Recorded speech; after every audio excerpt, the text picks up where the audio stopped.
नमस्कार, आप सभी का बहुत बहुत आपका स्वागत है, अभिनंदन है। आज हम डिस्कस करने आए हैं एक ऐसे टॉपिक पे जो टॉपिक आपके जर्नल हिंदी के लिए बहुत इंपॉर्टेंट है और लॉ के एंट्रेंस में चाहे पीजी का कोई भी कोर्स हो, अगर यूनिवर्सिटी ऑफ इलाहाबाद का आप एंट्रेंस दे रहे हैं तो वहां पे हिंदी एक ऐसा पोर्शन है जो आपसे पूछा ही पूछा जाता है। और हिंदी के सब्जेक्ट में, हिंदी के विषय में सबसे ज्यादा चीज ये रहती है कि इसमें कुछ भी पूछ ले गए हैं। जर्नल हिंदी मतलब आपका जो सिलेबस उसमें सामान्य हिंदी लिखा है। सामान्य हिंदी का मतलब सारी चीजें उसमें आ जाती हैं। हिंदी की बोलियां, हिंदी के समास, विलोम, अलंकार, प्रत्यय, उपसर्ग, रस, छंद सब आ जाता है। तो जर्नल हिंदी का मतलब यह है कि जर्नल यानी सामान्य हिंदी में कुछ भी पूछ सकते हैं।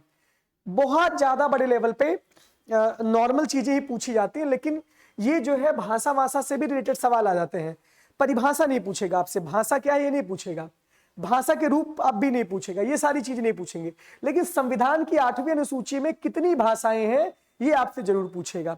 कौन सी भाषाएं बाद में जोड़ी गई, कौन सी भाषाएं पहले जोड़ी गई, इसके साथ साथ अब वर्तमान में कितनी भाषाएं हैं। 8वीं अनुसूची में भाषा का जो है स्थान दिया गया है, 22 भाषाएं इस समय हैं। पहले जो मूल संविधान में कितनी भाषाएं थी, तो 14 भाषाएं थी। इसके बाद 71 कॉन्स्टिट्यूशनल अमेंडमेंट में 92 में 3 भाषाएं जोड़ी गई। फिर 92 में 2003 में 92nd कॉन्स्टिट्यूशनल अमेंडमेंट में 4 अन्य भाषाएं जोड़ेगी, बोडो, डोगरी, मैथिली, संथाली। तो this is the important for your exam. आपको मैं बता रहा हूं कि अगर आप लगातार इस चैनल से जुड़े रहेंगे तो जितनी सारी चीजें हैं बेसिक तो मैं तो कवर करवा दूंगा। हमारी पेड बैच भी चल रही है, हमारा फ्री इनिशिएटिव भी चल रहा है, मैक्सिमम क्लासेज हम फ्री में अपलोड कर रहे हैं। लेकिन हमारे जो एजुकेटर हैं, जो हमारे टीचर्स हैं, वो आपको पढ़ा रहे हैं। तो वो आपके ऊपर डिपेंड करता है कि आप वो ज्वाइन करते कि नहीं ज्वाइन करते। बाकी मटेरियल की बात हुई, सारी चीजें बात हुई, हम आपको प्रोवाइड करवा रहे हैं। वीडियो शुरू होने से पहले कुछ बहुत बेसिक चीजें आप जान लें कि चैनल से आप लोग पहले जुड़ जाइए। इलाहाबाद एयू पीजीएटी का जितना कवरेज है हम यहाँ पे लगातार कर रहे हैं। सीयूटी यूजी अपना हो ही रहा है, लेकिन एयू का पीजीएटी इंट्रेंस यानी सब कोर्स में हम लोग लॉन्च कर रहे हैं।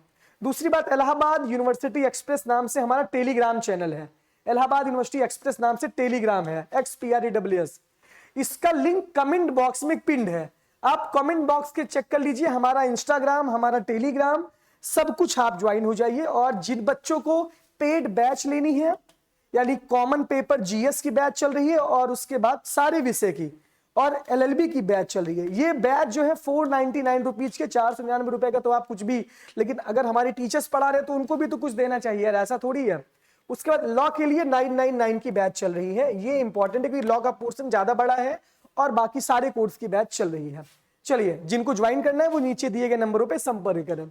बात करते हैं कि सवाल आपसे कहाँ आएगा। सवाल आपसे पूछा जाएगा संविधान की 8वीं अनुसूची से, यानी कि 8th अनुसूची से पूछा जाएगा कितनी भाषाएं थी, कौन से किस में जोड़ी गई हैं। तो आपको ये पता है, हमने इसमें डिस्कस भी कर दिया। इसके बाद बात करते हैं बोली व उपभाषा। ये पूछा जाता है, यानी कि पश्चिमी हिंदी किस क्षेत्र में, इसकी बोली कौन सी है, इसका क्षेत्र क्या है। अब जैसे बुंदेली पूछा गया है, मैं बता रहा हूं, बुंदेली पूछा गया है। ये कहां, अवधि कहां बोली जाती है, तो आपको पता है पूर्वी हिंदी के क्षेत्र में आती है, मध्य प्रदेश, उत्तर प्रदेश, छत्तीसगढ़ में बोली जाती है।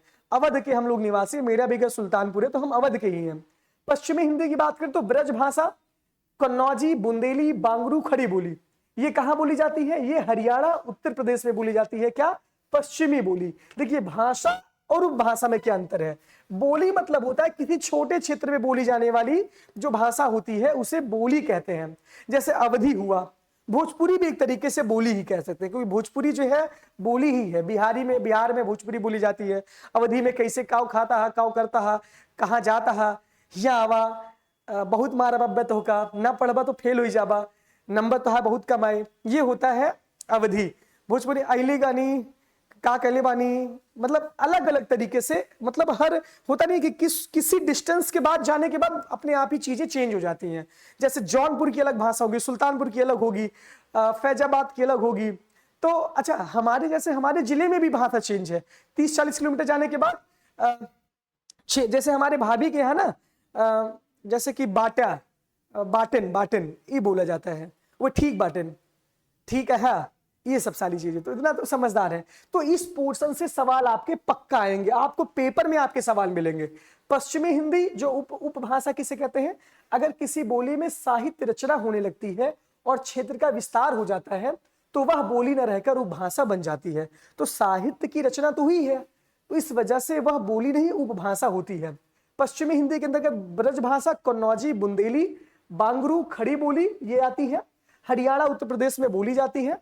पूर्वी हिंदी के क्षेत्र में अवधी, बघेली, छत्तीसगढ़ी आती है। मध्य प्रदेश, छत्तीसगढ़, उत्तर प्रदेश में बोली जाती है।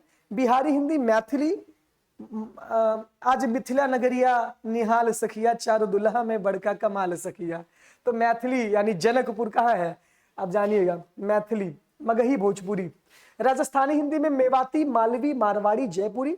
पहाड़ी हिंदी में गढ़वाली, कुमायूनी, नेपाली। उत्तरांचल हिमाचल प्रदेश में बोली जाती है। ये बहुत इंपॉर्टेंट है। अब लिपि तो आपसे पूछेंगे नहीं, लेकिन हिंदी देवनागरी लिपि में लिखी जाती है, ये बहुत इंपॉर्टेंट है। बहुत सारी चीजें, हिंदी की लिपि कौन सी है, देवनागरी लिपि हिंदी की है।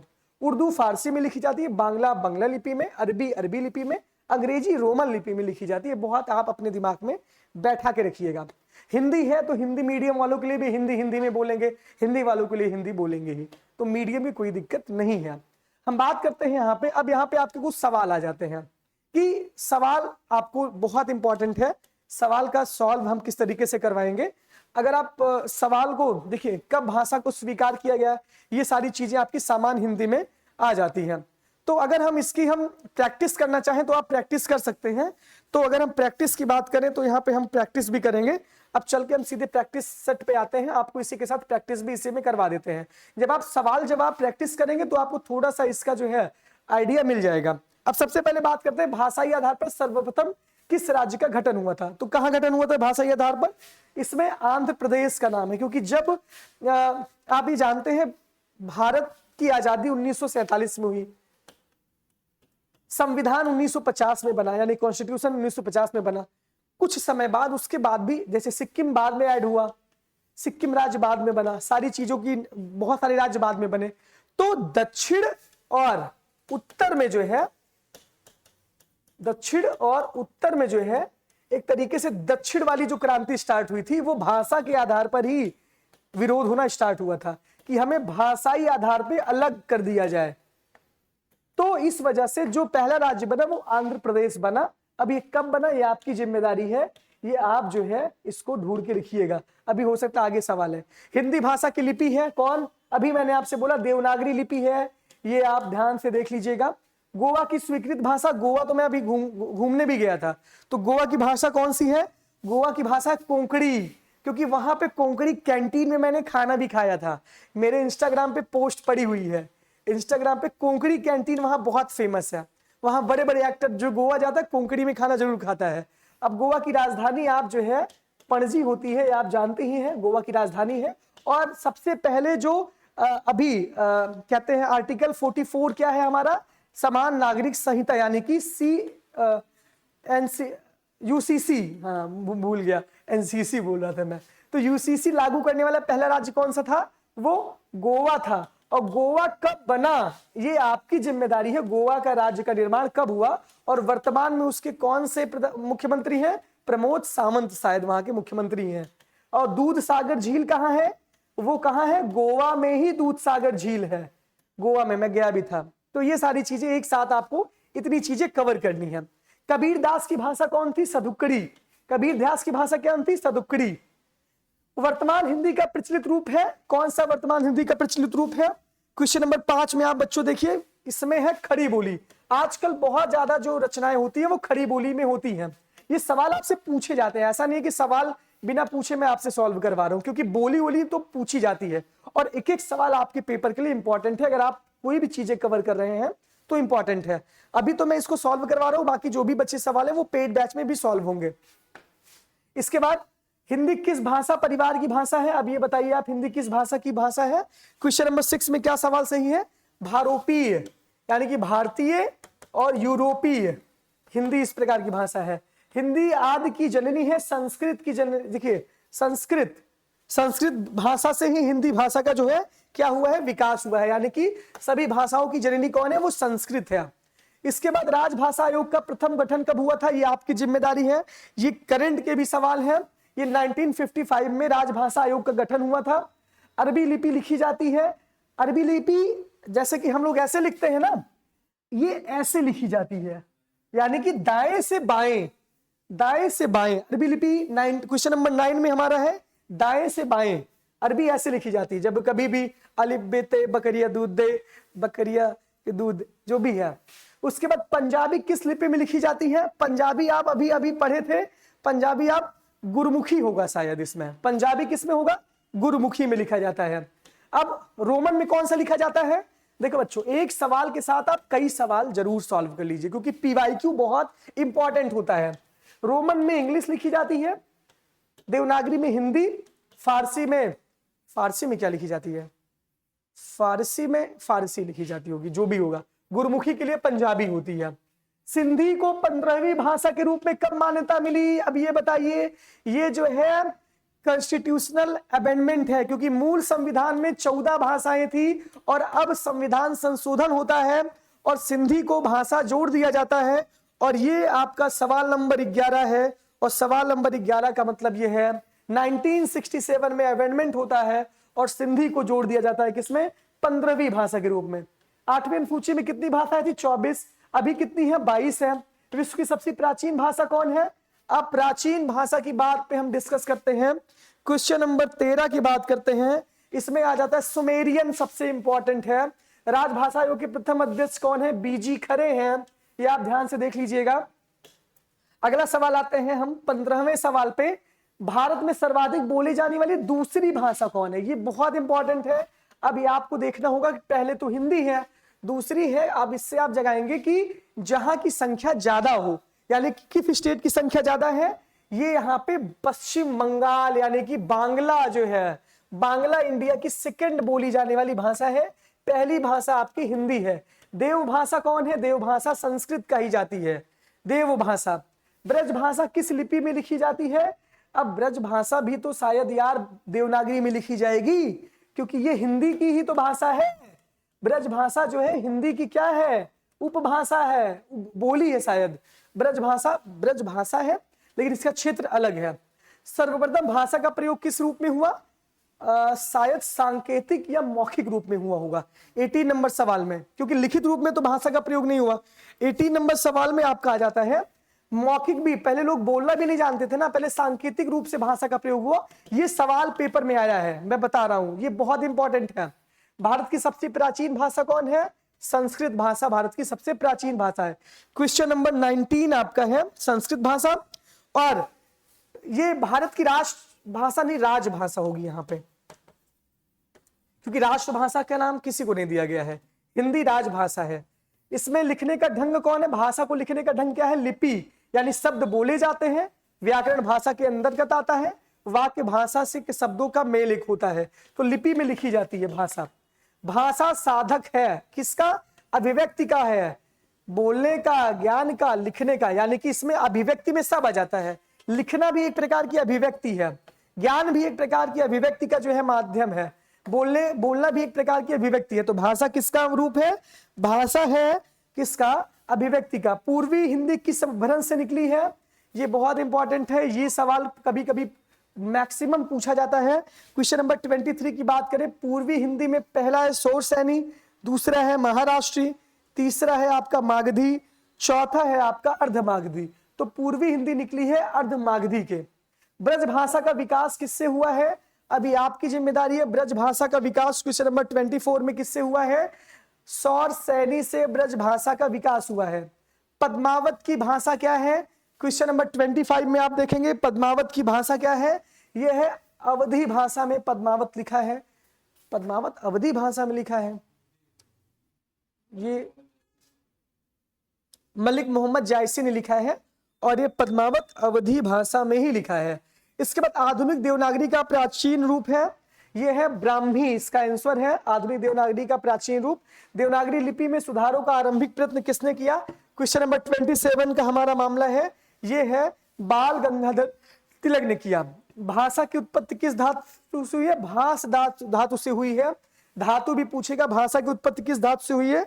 भास धातु से हुई है, क्योंकि भाषा तो धातु नहीं है, भास से भी कोई धातु नहीं है। और भास जो है एक तरीके से अब ये मतलब गलत है, यहाँ पे भास इसका अर्थ नहीं है। हिंदी की उपभाषाओं की कितनी संख्या है? ये सवाल बहुत इंपॉर्टेंट है, पूछा जाता है। 5 हिंदी की उपभाषाएं हैं। और भारत की राजभाषा को कब स्वीकार किया गया, ये बहुत इंपॉर्टेंट है क्योंकि ये टेक्निकल भी सवाल है और आपका है 14 सितंबर 1949 को भारत की भाषा को राजभाषा स्वीकार हिंदी को किया गया। अब इसके बाद बात करते हैं, संघ की भाषा हिंदी और लिपि देवनागरी होगी, या संविधान के किस अनुच्छेद में कहा गया है, 343 में कहा गया है, यानी कि 343 में ये कहा गया है। इसके बहुत सारे क्लॉज हैं, 343(1), 343(2), यानी ए बी, इस तरीके से आपको देखना है। हिंदी भाषा के बोलियों की मूल संख्या कितनी है, हिंदी भाषा के बोलियों की मूल संख्या कितनी आप बताइए, इसका उत्तर है 18। इसके बाद हम बात करते हैं मालवी हिंदी की किस भाषा के अंतर्गत आता है, मालवी। अब इसको आपको देखना है किस भाषा के अंतर्गत मालवी आता है, ये आता है आपके पूर्वी हिंदी के अंतर्गत मालवी आता है। छत्तीसगढ़ी किस बोली के अंतर्गत आती है, छत्तीसगढ़ी किस बोली के अंतर्गत आती है आपको बताना है छत्तीसगढ़ी का। क्वेश्चन नंबर 34 आपका है, यह है पूर्वी हिंदी के अंतर्गत छत्तीसगढ़ी आती है। नेपाली भाषा किस लिपि में लिखी जाती है, अब यार ब्राह्मी की खरोष्ठी, इसी में यार मामला आपका है। अब इसमें आपका देखना है ब्राह्मी की खरोष्ठी या देवनागरी या पहाड़ी। अब देखिए इसमें कौन सा सवाल सही है, तो नेपाली भाषा देवनागरी लिपि में लिखी जाती है। राष्ट्रभाषा निम्नलिखित में से कौन सी है, संविधान सरकारी कामकाज की भाषा, संविधान स्वीकृत भाषा, सरकारी कामकाज की भाषा तो नहीं है हिंदी। संविधान की स्वीकृत भाषा भी एक तरीके से हम नहीं कह सकते क्योंकि संविधान में स्पष्ट रूप से नहीं कहा गया है। बहुसंख्यक देशवासियों द्वारा प्रयोग की जाने वाली भाषा कौन सी है, यह है राष्ट्रभाषा यानी कि राजभाषा। खड़ी बोली किस हिंदी के क्षेत्र के अंतर्गत आती है, खड़ी बोली किसके अंतर्गत आती है, 30 नंबर 7 का सवाल है आपका। और ये पश्चिमी हिंदी में खड़ी हिली, कभी कभी पश्चिमी हिंदी में आपको आप कभी बहुत प्यार से हम लोग बोलते हैं, लेकिन पश्चिमी हिंदी वाले बहुत टेढ़ा बोलते हैं, उनका प्यार से बोलना आपको टेढ़ा लगेगा, आप लड़ाई कर लेंगे उनसे। हिंदी शब्द की व्युत्पत्ति किससे हुई है, अब इसमें से आपको दिखाना है हिंदी की शब्द की व्युत्पत्ति। क्वेश्चन नंबर 38 का आपका सवाल है, सी यानी कि सिंधु से हुई है। संविधान में हिंदी के कौन सा दर्जा दिया गया है, राजभाषा का दर्जा दिया गया है। आप ये देखिएगा बहुत इंपॉर्टेंट है 39 में, और इसमें राजभाषा है, राष्ट्रभाषा नहीं है। मैं बार बार बोल रहा हूं कई सारे सवालों में राष्ट्रभाषा लिखा गया है, तो आपकी भी जिम्मेदारी बनती है। देवनागरी लिपि किस प्रकार की लिपि है, अक्षरात्मक, संकेतात्मक, चित्रात्मक और ध्वन्यात्मक। यानी कि संकेतात्मक मतलब संकेत देने वाली, ध्वन्यात्मक मतलब ध्वनि प्रदर्शित करने वाली, चित्रात्मक मतलब चित्र वाली, लेकिन अक्षरात्मक यानी लिखने वाली।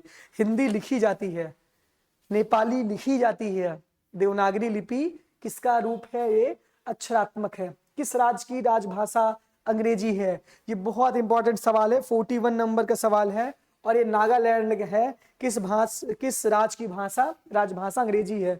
देवनागरी को दक्षिण भारत के किस नाम से जाना जाता है, ये आप जानते हैं, इसको हमारे दक्षिण भारत में हम सकता है, देवनागरी को दक्षिण भारत में जाना जाता है। 42 का है डी यानी कि नंद नागरी, ये बहुत इंपॉर्टेंट है, नंद नागरी आप देख लीजिएगा। कौन सी भाषा मानक भाषा नहीं मानी जाती है, यानी कि इसमें अवधी भाषा मानक भाषा नहीं मानी जाती है, क्योंकि अवधी क्या है, अवधी बोली है। क्वेश्चन नंबर 43 का रूप है, अवधी भाषा एक बोली है। बोली के संदर्भ में कौन सा कथन गलत है, बोली केवल मौखिक साहित्य की परंपरा होती है, यही कथन हमको गलत लग रहा है, क्योंकि मौखिक साहित्य नहीं, बोली लिखित साहित्य की भी परंपरा होती है, और बाकी सब जो है ये सेम है। बोली ही विकसित होकर भाषा बन जाती है, सही बात है। एक भाषा की अनेक बोलियां हो सकती हैं, ये भी सही है। बोली भाषा की आधारशिला है, ये भी सही है। तो क्वेश्चन नंबर ए सही इसमें होगा। और अगला सवाल हम आपको सॉल्व करवाते हैं। अगला सवाल है, खड़ी बोली निम्नलिखित में से कहाँ बोली जाती है, तो अलीगढ़। अब इसमें खड़ी बोली आप जाइएगा पश्चिमी हिंदी, यानी पश्चिम का क्षेत्र कौन सा है, कानपुर तो हमारे पास है, मेरठ में शायद यार खड़ी बोली बोली जाती है। क्वेश्चन नंबर 45 में मेरठ वाले बहुत खतरनाक बोलते हैं, तो खड़ी बोली मेरठ में बोली जाती है। सौर सैन्य अपभ्रंश किस उपभाषा का विकास हुआ है, सौर सैन्य अपभ्रंश का भाषा का विकास हुआ है पश्चिमी हिंदी से सौर सैन्य अपभ्रंश की भाषा का विकास हुआ है। ये बहुत इंपॉर्टेंट सवाल है, और लगातार फोन भी आ रहे हैं। पूर्वी हिंदी की बोलियां कौन है, बांगरू, बघेली, कन्नौजी, बुंदेली, ये बहुत इंपॉर्टेंट है। ये भी इसमें आपका बघेली आ जाएगा, ये पूर्वी हिंदी। राजस्थान की उपभाषा में कितनी बोलियां, ये नहीं पूछा जाएगा। देवनागरी का विकास किस लिपि में हुआ है, ये खरोष्ठी लिपि में हुआ है शायद, नहीं, ब्राह्मी लिपि में हुआ है, माफ कीजिएगा। देवनागरी लिपि का विकास ब्राह्मी लिपि में हुआ है।